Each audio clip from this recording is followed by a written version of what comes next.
Good morning, friends. Today we are going to discuss online libraries and its advantages, characteristics, etc. And we will cover massive open online courses also today. And let us see what is meant by online libraries. We know the meaning is a digital library or a digital repository or digital collection is an online database of digital objects that can include text, still images, audio, video, digital documents, or other digital media formats.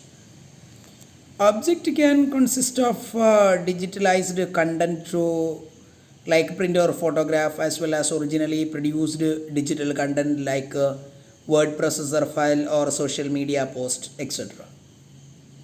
So from these it is very clear it's a type of information retrieval system. It is also known as electronic library, virtual library, library without walls, or hybrid library, etc. etc. It is well not defined, and there is no lack of definitions of what constitute a digital library. There is no precise definition for digital library. A number of definitions are given by different authors. One of the definition which is given in Sun Microsystems 2002, digital library as the electronic extension of functions users typically perform and the resources they access in a traditional library, and many definitions we can see. Characteristics of digital libraries. All conventional libraries are the basic function that is focus on collection, organization, and dissemination of information resources. Traditionally, a library is a place where books and manuscripts or and other resources are kept for the use of reference or reading, etc., and not for sale. But now the system has changed, it is converted into electronic format. See, from the definitions and meaning, characteristics of digital library. First one, no physical boundary. As in the case of traditional library, here there is no physical boundary. It's a collection of digital computing, storage, and communication machinery together with the content and software needed to produce, imitate, and extend the service provided by the conventional libraries. The next one, round the clock availability. That means there is no time. 24-hour, 7 into 24 into 365. That is the availability of digital library. Everyone can access at any time. This is a round the clock availability. The next one, that is multiple access. That means many person can use the same material at the same time. That is multiple access. Suppose in conventional method, if one person has taken a book, no one can read it except those persons who have already kept it. There is no such problems related with these digital libraries. Many person can access the same resources at the same time. The next, information retrieval. That means the user is able to use any keywords or phrase or title to search the entire collection. We can see a book can be searched by using keyword or call numbers or a author name or publisher name or whatever means. It's very easy to search. That is called the information retrieval. The next, space. That means whereas traditional libraries are limited by storage space, Now libraries are facing a problem related to space or storage of books and other manuscripts. Old previous issues, manuscripts and journals cannot be stored due to the lack of shelves and storage problems. Here there is no such a problem. It have the potential to store much more information simply because digital information require very little physical space to contain all these information. The next one, that is linking. That means is very important one. A particular digital library can provide a link to any other resources of other digital libraries very easily. I will give an example for that. Suppose on students from PSMO College, digital library can access many books from Enlist and other universities, Inflibnet, etc. Only because of our digital library has providing a facility to access this number of resources from different websites or from different sources. Okay, so these are all the important characteristics of digital libraries. See, what are the disadvantages of online library? First one, that is costly. Second one, technology. Third one, storage. Then last one, trained. From it is very easy. Cost means. Now we can see our college is equipped a well furnished and established digital library. We are very proud of that. But in our nearby colleges are not having this kind of facility, only because of installation of digital library is very costly. It is not easy as compared with the traditional library. And another one, technology obsolescence. That means hardware and software. Technology for equipping or establishing for what we say that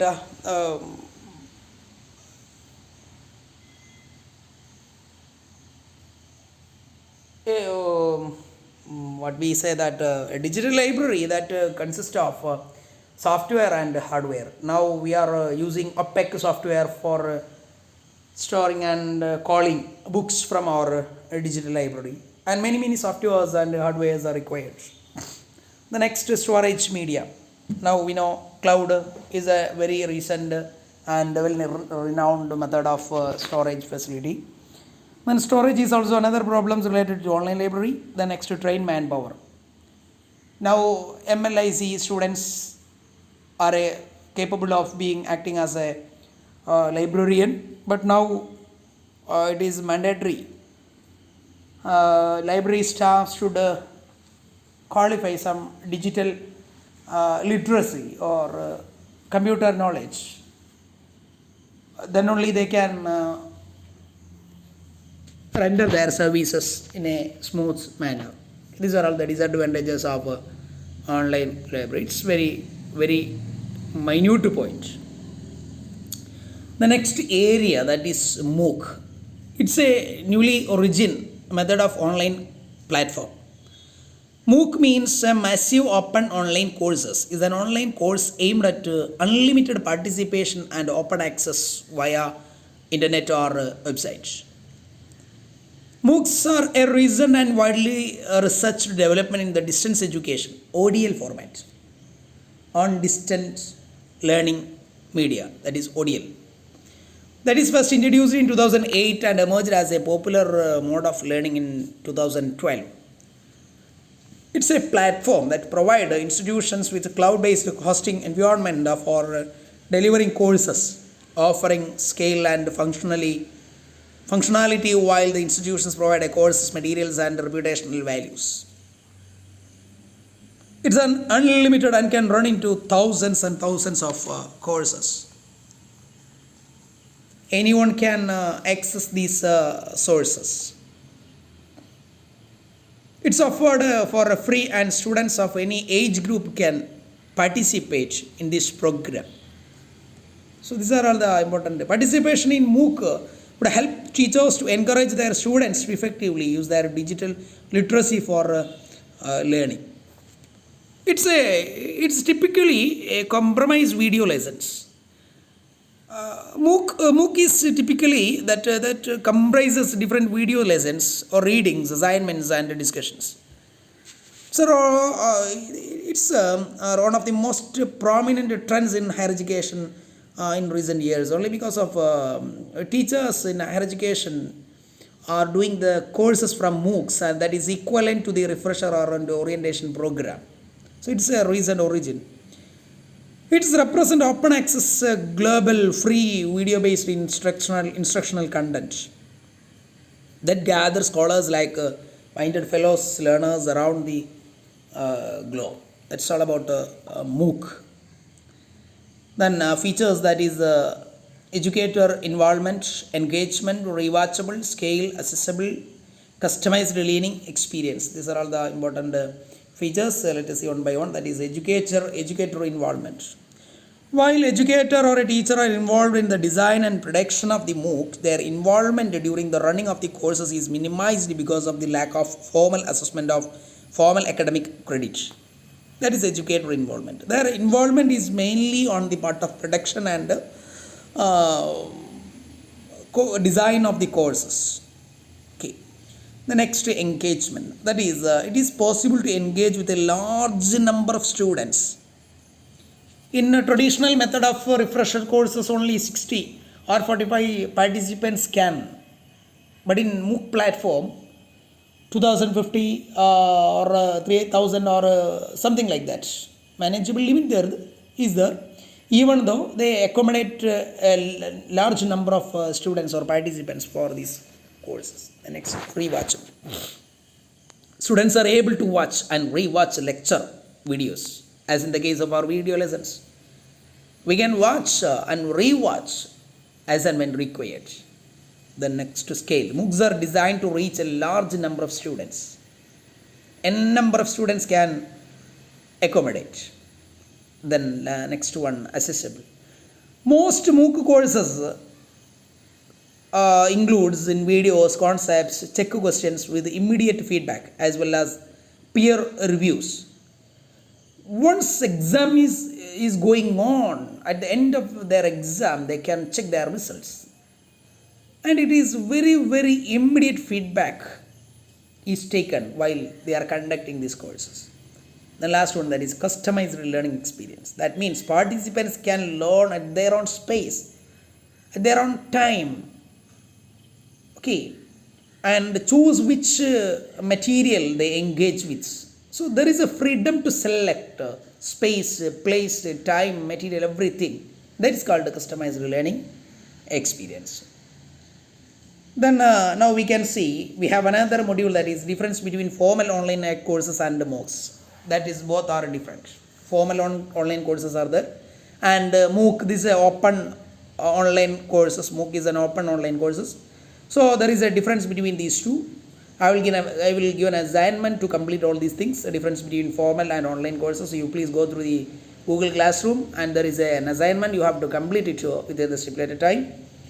Then now we can see that is emerging forms of MOOCs. That means a number of trends in MOOCs. First one, that is OBC, SPOC, MOC, Rapid MOOC. First one, OBC. That means open boundary courses. That is formally enrolled students as well as outsiders study the course together. That is called OBC. Through with different level of educational support. That is called that include formally enrolled students as well as outsiders. This is called OBC. Then next one, SPOC. That is small private online courses. Then next one, MOC. That means massive online courses. An advanced one, that is Rapid MOOC. That is a MOOC. That is adopted for paying students or include as part of an existing course for enrolled students. So these are all the important emerging forms of MOOCs. All these are MOOCs, different types of forms of MOOCs. So now we are concerned about these MOOCs. There are several concerns about these MOOCs or issues related to these MOOCs. First one, that is form of certification. Lack of certification, that is another problem related. These people are conducting MOOC courses, so people are very very concerned about their certification and certificates. Is it valid or not? It can be proved in front of an interview board or something like that. Then another one, that is digital and critically literacy.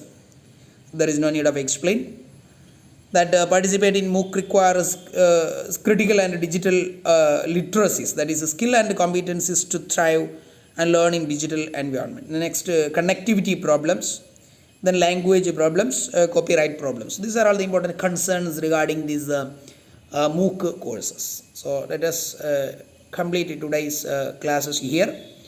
Now at the end of this video, you have another assignment, MOOC platform in India. You have to prepare a write-up regarding MOOC platform in India and the organizations and their efforts for improving the performance of MOOCs, and which are the organizations they are doing these MOOC courses, like NPTEL, MOOCIT, IIT Mumbai, Swayam, etc., etc. All of you please prepare a brief note on this, and you have to submit it through Google Classroom. I will put these two assignments in our Google Classroom. Thank you to all. Okay.